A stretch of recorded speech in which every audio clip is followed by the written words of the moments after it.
Ma'am, जो आपको महिला दिवस के ऊपर नीमा की तरफ से जो अवार्ड मिला है, वो किन कारणों के कारण मिला था और क्या स्पेशलाइजेशन थी जिसके कारण आपको ये अवार्ड मिला?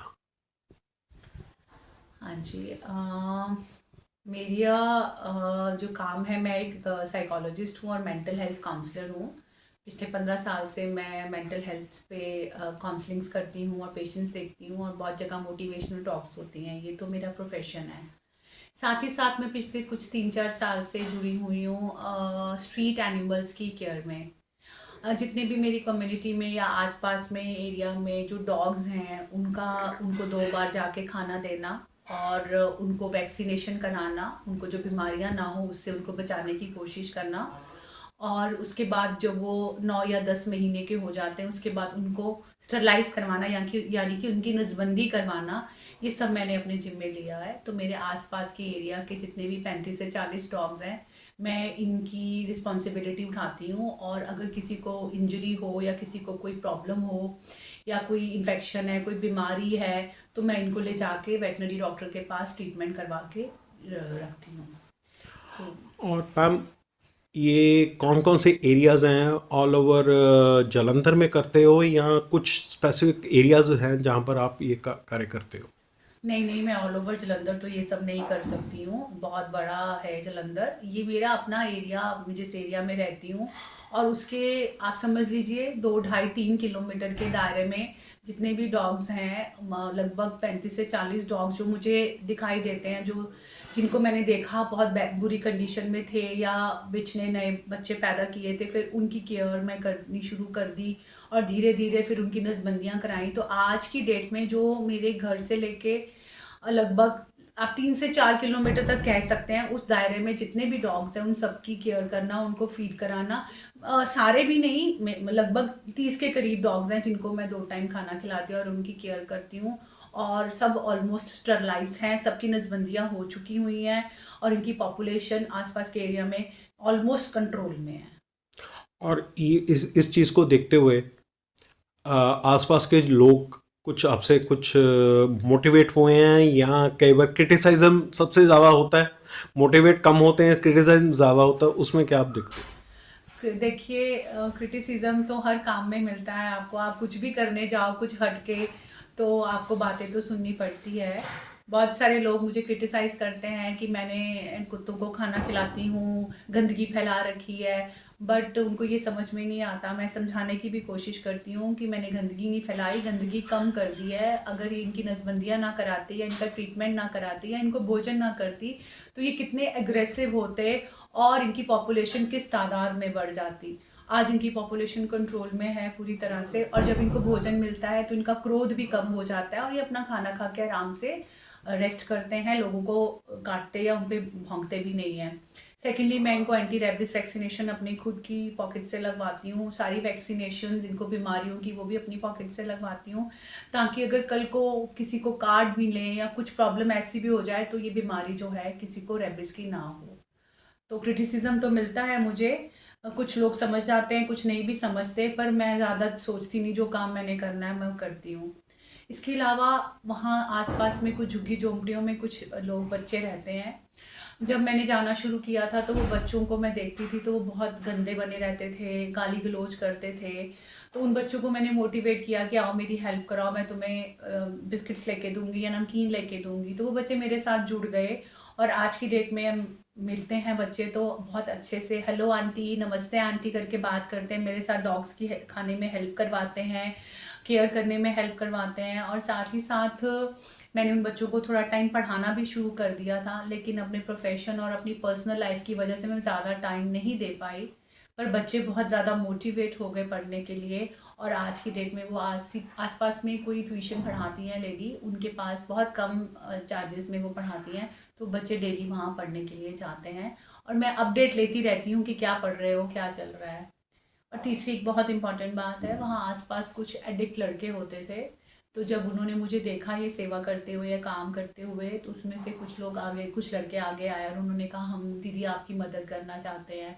मैंने उनको अपने साथ जोड़ लिया, तो वो ऐसे जुड़ गए कि उसमें से कुछ लड़कों ने तो बिल्कुल ही नशा छोड़ दिया है और एंटी सोशल एक्टिविटीज़ जैसे कि लड़ना, गालियाँ देनी, वो सब बंद कर दिया है। और बहुत उसमें से एक लड़का तो इतना बढ़िया है कि वो दिन रात मेरे साथ मदद कराता है और मेरी पूरी हेल्प करता है। और जब मैं डॉग्स को उठा नहीं पाती हूँ, बड़े डॉग्स को, तो मेरे साथ हेल्प कराता है, डॉग्स को गाड़ी में बिठाता है और मेरे साथ इवन वेटनरी डॉक्टर के पास भी जाता है। Thank you ma'am. जो वुमेन डे पे आपको नीमा की तरफ से एक स्पेशल अवार्ड मिला था, उसका रीज़न क्या था, किस कारण मिला था, क्या उसकी उपलब्धि थी? मैं डॉक्टर मधुरिमा, मैं दयानंद आयुर्वेदिक कॉलेज में प्रोफेसर हूँ। लगभग 29 साल हो गए मुझे यहाँ पर। अभी अंतर्राष्ट्रीय महिला दिवस के उपलक्ष्य पर नीमा की तरफ से मुझे सम्मान दिया गया। सबसे पहले तो मैं डॉक्टर रीना और डॉक्टर विनीता, जो वुमेन फोरम के प्रधान और कैशियर हैं, सेक्रेटरी हैं, उनका धन्यवाद करती हूँ कि उन्होंने मुझे इस काबिल समझा। तो लगभग इस जो मेरा प्रोफेशन है वो मेडिकल प्रोफेशन है, लेकिन इसके अतिरिक्त बचपन से मैं थोड़ा सा समाज की तरफ समर्पित हूँ। तो समाज में सेवा कार्य करते हुए मैंने राष्ट्र सेविका समिति, एक हमारा संगठन है, उसमें मैं कार्यरत हूँ।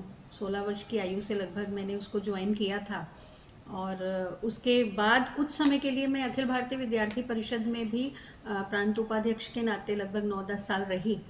तो जहाँ तक राष्ट्र सेविका समिति जो संगठन है उसके बारे में कहूँ, 1999 में जो जालंधर में यहाँ पर छात्रावास जो है सरस्वती सिंधु न्यास के नाम से गठित हुआ यहाँ पर, जिसमें जो असम और लेह लद्दाख जैसे कुछ बॉर्डर एरियाज़ हैं, वहाँ से कुछ बच्चियाँ जो इनसिक्योर फील करते हैं या हेल्पलेस हैं, उनको शिक्षण देने के लिए यहाँ पर लाया गया।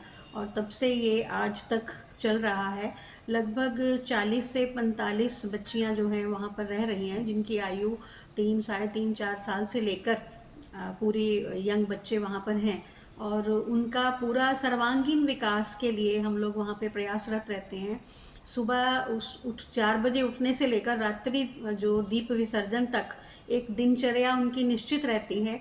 उनको जैसे कि शारीरिक है, बौद्धिक है, मॉरल वैल्यूज़ हैं, संस्कारों संस्कृति के अलावा उनको व्यावसायिक दृष्टिकोण से भी किस प्रकार वो सबल और आत्मनिर्भर हो सकती हैं, ऐसे विषयों का ध्यान रखते हुए हम उनका वहाँ पे पालन पोषण करते हैं। और उसके लिए आप जैसे समाज के प्रतिष्ठित लोग जो हैं वो उसमें सहभागी रहते हैं। तो लगभग 5 बच्चियाँ जिनकी हमने शादी भी की है, और इसके अतिरिक्त कुछ बच्चे डेविएट से इंजीनियरिंग की है। आज बॉम्बे में वो लड़की की शादी भी हुई है और वहाँ पर कार्यरत है। और ऐसे बहुत से बच्चे हैं जो समाज में अपना जीवन यापन कर रहे हैं अपनी सर्विसेज देकर समाज को। तो ये हमारा राष्ट्र सेविका समिति के प्रति समर्पण रहा, जो एक सेल्फलेस भावना से मैं इसमें कार्यरत हूँ। और इसके अतिरिक्त और भी अन्य संगठनों में मेरा योगदान रहा है। आरोग्य भारती जो है उसमें भी मैं प्रांत की मेंबर हूँ।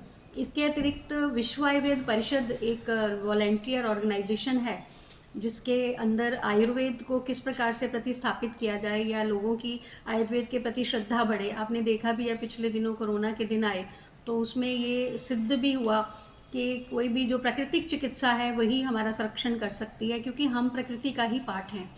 तो विश्व आयुर्वेद परिषद जो है, इसमें जो स्टेक होल्डर्स हैं, जिसमें अध्यापक रहते हैं, टीचर है, और इसके अतिरिक्त विद्यार्थी हैं, या औषध निर्माता हैं, या हर्बल जो हर्ब्स हैं उनको उगाने वाले कृषि के लोग हैं, वो सब लोग इसमें इन्वॉल्व रहते हैं।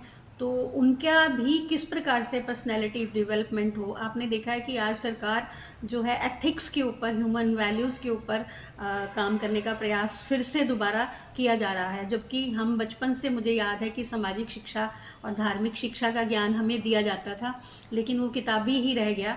एथिक्स जो हैं धीरे धीरे ख़त्म होते जा रहे हैं।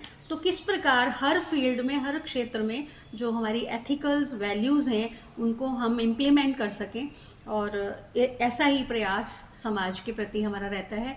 बीइंग ए पार्ट ऑफ विश्व आयुर्वेद परिषद, वहाँ पर मैं नेशनल वुमेन कोऑर्डिनेटर प्रमुख हूँ।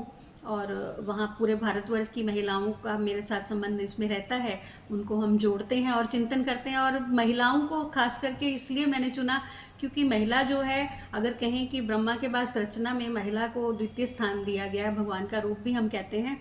और वैसे भी ये सिद्ध हुआ है कि महिला जो है वो जन्म देने वाली भी है और उसके अलावा पालक और संहारक भी है। तो हर प्रकार से कहते, वैसे भी मुझे विवेकानंद की लाइनें याद आ रही हैं कि अगर महिला हमारी किसी देश की हमने अगर तरक्की या विकास देखना है तो वहाँ रहने वाली, घर घर में जाके वहाँ की रहने वाली महिलाओं की मनस्थिति को और उनकी परिस्थिति को देखकर हम किसी देश की उन्नति का अंदाज़ा लगा सकते हैं। और महिला जो है वो समाज की रीढ़ है। परिवार को तो वो पालन पोषण करती है, इसके अतिरिक्त समाज और राष्ट्र का भी वो नेतृत्व कर सकती है। इसके बहुत सारे ज्वलंत उदाहरण हमारे समाज में रहे हैं। अहल्याबाई होलकर हैं, झांसी की रानी हैं। तो मेरा कहना यह है कि महिला जो है वो समाज का, परिवार का, राष्ट्र का आधार है। तो इस चिंतन से, इस भाव से मुझे लगता है कि अगर एक महिला को हम शिक्षित करते हैं, संस्कारित करते हैं, तो वो दो परिवारों को तो निश्चित तौर पर संस्कारित करती है, और अगर वो समाज में समर्पित हो जाती है तो उस राष्ट्र की उन्नति भी रहती है। तो इस भाव से मैं 16 वर्ष की आयु से लगभग समाज के कार्य में रही, और इस समय वर्तमान में मेरे पास पंजाब में राष्ट्र सेविका समिति प्रांत सह संचालिका के नाते में कार्यरत हूँ, और यही मेरा समाज के प्रति समर्पण है। और हम भारत देश के लोग हैं, हम संस्कृति संस्कारों की बात करते हैं, और आज समाज में जो कुरीतियाँ फैल रही हैं, मेरा मानना है कि अगर हमारे बच्चों की नींव, सुत शब्द जो पुत्र और पुत्री के लिए प्रयोग किया गया है, वहाँ पर दोनों में भेद ना करते हुए दोनों को ही निश्चित तौर पर संस्कारित किया जाए, तो आज समाज की जो कुरीतियाँ हैं, जो विपरीत परिस्थितियाँ सामने आ जाती हैं, स्वतः ही शांत हो जाएंगी। इतना कहते ही मैं अपनी वाणी को विराम देती हूँ। भारत माता की जय। वंदे मातरम। तो आपको नीमा की तरफ से एक अवार्ड मिला, वो किस कारण मिला, क्या उसके पीछे बैकग्राउंड है, थोड़ा सा वो विस्तारपूर्वक को बताएंगे? हाँ जी, मुझे अभी नीमा NIMA फीमेल फोरम की तरफ से CP मैम से हमें अवार्ड मिला है फॉर अ करेजियस वूमेन। तो I am a doctor and I am a cyclist too. जो मुझे अवार्ड मिला है फॉर बीइंग अ साइकिलिस्ट, और जो सोशल वर्क मैं बाकियों के लिए कर रही हूँ उसके लिए मुझे ऑनर किया गया। तो मेरी जो साइकिलिंग की जर्नी है ये लॉकडाउन में शुरू हुई। तो मुझे 1 जुलाई 2020 में एक फ़ोन आता है कि मैडम आप एक इवेंट हो रहा है साइकिलिंग का डॉक्टर्स डे पे, तो आप उसमें आइए। तो मैं किसी का साइकिल उधार मांग के तो उस पर साइकिलिंग करने गई। तो मुझे अच्छा लगा, मैं कहा चलो मैं अपना एक साइकिल खरीदती हूँ। 31 जुलाई को मेरा खुद का बर्थडे होता है। तो मैंने अपने हस्बैंड को कहा कि मुझे ना इस बार सिर्फ साइकिल लेना और कुछ भी नहीं लेना बर्थडे गिफ्ट। तो हम लोग दुकान पे गए, तो मैंने उनको कहा कि जो सबसे सस्ता साइकिल है वो मुझे आप दो, क्योंकि मुझे चलाना तो है ही नहीं है। तो हमने साइकिल ख़रीदा, मैंने साइकिलिंग शुरू करी। तो साइकिलिंग का इतना पैशन मुझे शुरू हो गया कि मैं जिस 31 जुलाई को मैंने साइकिल ख़रीदा था, और वो नॉर्मल साइकिल था विदाउट गियर, और 18 अगस्त हमने 50 किलोमीटर साइकिलिंग करी अप टू काजले अपने हस्बैंड के साथ। और उसके बाद एक रूटीन बन गई, 50 किलोमीटर रेगुलर करते रहे। फिर हम 100 किलोमीटर उसी साइकिल के साथ करी मैंने। तो ऐसे करते करते मुझे इतना पैशन हुआ, तो लोग, मैं अपने जैसे फेसबुक पे अपने डालती थी राइड्स की, तो लोगों ने मुझे कहना शुरू करा कि मैम हम आपके साथ राइड करना चाहते हैं। तो मैंने 2 अक्टूबर 2021, तो उस दिन मैंने अनाउंसमेंट करी, चलो हम एक राइड करते हैं। और हमने राइड करी। 32 मेंबर्स उस दिन प्रेजेंट थे। तो 32 मेंबर्स का हमने एक ग्रुप बनाया और इसको ऑफिशियली अनाउंस करा स्काई राइडर्स जालंधर के नाम से। तो उस दिन से हमारी जो राइड शुरू हुई, लोग बढ़ते गए, और मेरा इंटरव्यूज़ भी आई हैं उसमें कि अकेली चली थी, लोग मिलते गए और काफिला बन गया। तो इस तरह से हमारा स्काई राइडर्स का सफ़र शुरू हुआ। और उसमें सिर्फ हम राइड नहीं कर रहे थे, हम स्पीड भी बढ़ा रहे थे। जैसे हमारी जो फास्ट राइडर्स हैं उनकी स्पीड हमारी जा रही है 25 किलोमीटर्स पर आवर, ऐसा इस तरह से 25-26 किलोमीटर्स पर आवर इस तरह से चल रही है। और इसमें हमारे स्लो राइडर्स भी हैं। हमारा जो मेन मोटिव है साइकिलिंग को प्रमोट करना है और हेल्थ को प्रमोट करना है, कि मतलब जो आजकल की जो आगे अगर हमने जो फ्यूचर जनरेशन उसको बचाना है, अगर पोल्यूशन इतना बढ़ रहा है, अगर फ्यूचर जनरेशन हमने बचानी है तो हमें साइकिलिंग को अडॉप्ट करना ही पड़ेगा। अगर क्योंकि इतना ज़्यादा पोल्यूशन है, बच्चों के हेल्थ इश्यूज इतने ज़्यादा आ रहे हैं। आज अर्ली एजेस पे आपको हार्ट की प्रॉब्लम्स हैं, शुगर की प्रॉब्लम्स हैं, आई साइट, क्योंकि हमारा जो वर्कलोड है इस टाइम, जिस टाइम लॉकडाउन था सारा काम वर्क फ्रॉम होम था, सारा दिन हम कंप्यूटर के आगे हैं, लैपटॉप के आगे हैं, या हम सारा फ़ोन में चल रहे हैं। जैसे हम पहले एक्सरसाइज करते थे, बाहर बच्चे खेलते थे, वो चीज़ अब देखने को नहीं मिल रही है, तो हमारी आइज़ पे भी इफेक्ट हो रहा है। इसके लिए हम एक उड़ान इवेंट ला रहे हैं 16 मार्च, सुबह 5:30 बजे शुरू होगा अरोड़ा हॉस्पिटल से। और this is for right for site, क्योंकि हमारे आइज़ पे भी बहुत फ़र्क पड़ रहा है, क्योंकि हमारा जो सारा दिन लैपटॉप के आगे हम काम करते रहते हैं, आई साइट्स हमारी वीक हो रही हैं। तो हमें सुबह मॉर्निंग साइकिलिंग को प्रमोट कर रहे हैं फॉर हेल्थ, कि हम बाहर निकलें और एक अच्छे एटमॉस्फेयर में बाहर अपनी जो ताज़ी हवा है वो हमारे शरीर को मिले और हमारे शरीर जो है हेल्दी बने।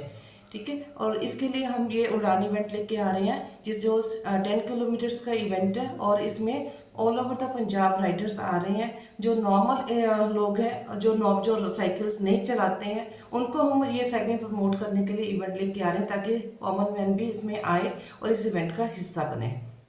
Thank you. मैम, जो आपको एमा की तरफ से वुमेन डे के ऊपर स्पेशल प्राइज़ मिला है, वो किसके लिए मिला था और उसके पीछे क्या रीज़न है? क्या सबसे पहले नमस्कार नितिन जी, ओम नमो शिवाय। My self doctor Amita Saini, by profession मैं डॉक्टर हूँ, और उसके अलावा सोसाइटी की तरफ कुछ अपनी रिस्पॉन्सिबिलिटीज़ को समझते हुए मैं एक अपने पेरेंट्स के नाम से प्रेम सुधा चैरिटेबल ट्रस्ट चलाती हूँ। और उसके तहत सोसाइटी के अंदर मुझे सामाजिक कार्य करने, लोगों से मिलने जुलने का एक मौका मिलता है, और उसमें जो भी मुझे लगता है कि मैं सोसाइटी के हेल्प आ सकती हूँ, वो मेरी एक सेल्फलेस, एक इनर फीलिंग रहती है, जिसके तहत मैं उसमें सोशल वर्क करती हूँ। मैम, इसकी बैकग्राउंड क्या है कि आपने ये जो सोसाइटी शुरू की है, इसमें मेन कॉज क्या है कि किन किन लोगों को आप हेल्प करते हो, और मेन मोटिव क्या है इसका हेल्प? सर, सबसे पहले तो मैं आपको ये बताना चाहूँगी कि प्रेम सुधा चैरिटेबल ट्रस्ट मेरे पेरेंट्स के नाम से है। तो कहीं पर सोसाइटी में किसी ने एक बात बोली कि जो बेटियां होती हैं वो पेरेंट्स के नाम को आगे नहीं लेके जा सकती। तो तब से मैंने एक अपने ऊपर एक चैलेंज लिया था कि बेटी होने के बावजूद मैं रहूं ना रहूं, मेरे पेरेंट्स का नाम प्रेम सुधा ज़रूर रहेगा। तो उसके तहत, उस सोच के तहत मैंने ये प्रेम सुधा चैरिटेबल ट्रस्ट शुरू किया था। इसके अंदर सोसाइटी में जो भी सोशल कॉजेज होती हैं, जो भी मुझे लगता है कि मैं किसी के होठों पर मुस्कुराहट दे सकती हूँ, मैं वो सब काम करती हूँ। इसमें सबसे पहले तो मेरी जो हेल्प रहती है वो एक खाने को लेके रहती है, फूड। क्योंकि मेरा मानना है कि अगर if we will feed the hunger we will be able to win crime. क्योंकि पेट ही एक ऐसी चीज़ होती है, भूख ऐसी चीज़ होती है कि अगर खाना ना मिले तो हम कोई ना कोई कुरीति की तरफ बढ़ जाते हैं। तो इसलिए सबसे पहले मैं इसमें एक फूड हेल्प करती हूँ, जिसमें कुक्ड फूड भी हम सर्व करते हैं डिफरेंट ओल्ड एज होम्स में जाके, या सड़कों के ऊपर भी हमें मेरी टीम को जो लगता है हम उसको हेल्प करते हैं। एंड रॉ मटेरियल भी हम फैमिलीज को देते हैं जो नीडेड होती हैं। सेकेंडली, इसमें मेरा रुझान रहता है फीमेल्स की अपलिफ्टमेंट को लेके, क्योंकि चाहे हम चांद की तरफ बढ़ गए हैं या लड़कियां इतना पढ़ लिख कर कंधे से कंधा मिलाकर अपनी फैमिली को सपोर्ट कर रही हैं, काम कर रही हैं, पर फिर भी अपने ऑफिस में बैठ के हॉस्पिटल में मुझे फील होता है कि अभी भी कहीं ना कहीं सोसाइटी 30% फीमेल्स के काम करने को लेके नैरो माइंडेड है। तो उसमें मेरा अपलिफ्टमेंट रहता है। दूसरा कि मैंने फील किया कि जो लड़कियां हैं, अगर वो एम्पावर्ड होंगी, वो स्ट्रांग होंगी, तो उनकी फैमिली अपने आप स्ट्रांग होगी, because female is the pillar of the family.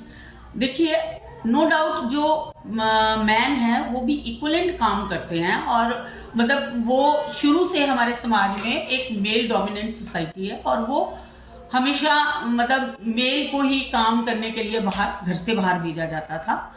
तो सर मैं यहाँ पर ये कहना चाहूँगी, अगर पुरुष कमा कर लाता है, वो एक उसको सब्जी दे देगा, दाल दे देगा, पर लेकिन उसको खाना बनाकर परोसने वाली एक औरत ही होती है।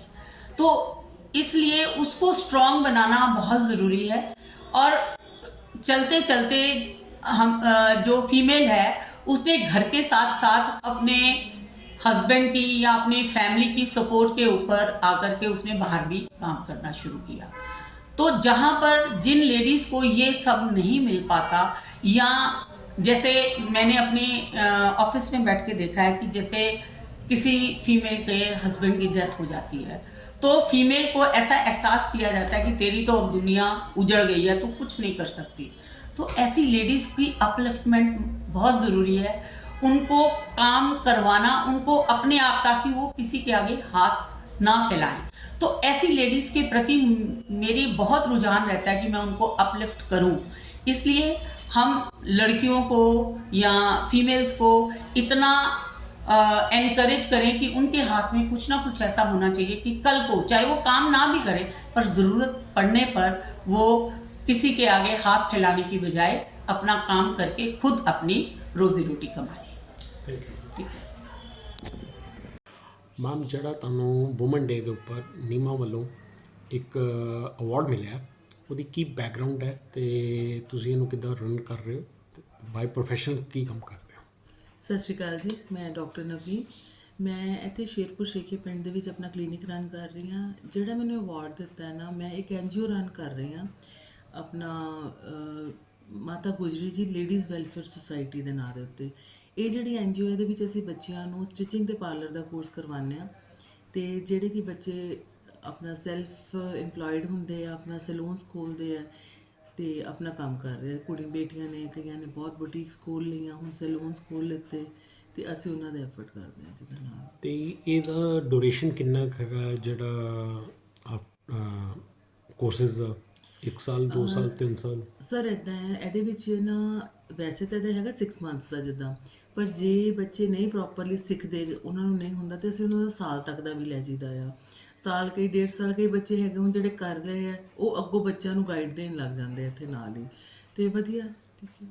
ਤੇ ਕਿੰਨੇ ਕੁ ਬੱਚੇ ਹਾਲੇ ਤੱਕ 2017 ਤੋਂ ਲੈ ਕੇ 2024 ਤੱਕ 2025 ਤੱਕ ਵੀ ਅਗਰ ਲਗਾਇਆ ਜਾਏ ਤਾਂ ਕਿੰਨੇ ਬੱਚੇ ਹਾਲੇ ਤੱਕ? ਹਾਂਜੀ, ਇਹ ਮੈਂ 2017 'ਚ ਸ਼ੁਰੂ ਕੀਤਾ ਸੀਗਾ। ਇਹਦੇ ਵਿੱਚ ਸਾਡੇ ਕੋਲ ਇੱਕ ਬੈਚ ਦੇ ਵਿੱਚ 20 ਤੋਂ 25 ਸਟੂਡੈਂਟਸ ਹੁੰਦੇ ਆ ਨੀਅਰ ਅਬਾਊਟ, ਅਤੇ ਉਹ ਫਿਰ ਤੁਸੀਂ ਦੇਖ ਲਓ ਆਪਣਾ ਨੀਅਰ ਅਬਾਊਟ 250-300 ਬੱਚਾ ਤਾਂ ਪਾਸ ਆਊਟ ਹੋ ਚੁੱਕਾ। ਜਿੱਦਾਂ ਹੁਣ ਬੱਚੇ ਬਹੁਤ ਵਧੀਆ ਅਰਨ ਕਰ ਰਹੇ ਆਪਣੀਆਂ ਬੁਟੀਕਸ ਖੋਲ੍ਹ ਕੇ, ਸਲੂਨਸ ਖੋਲ੍ਹ ਕੇ।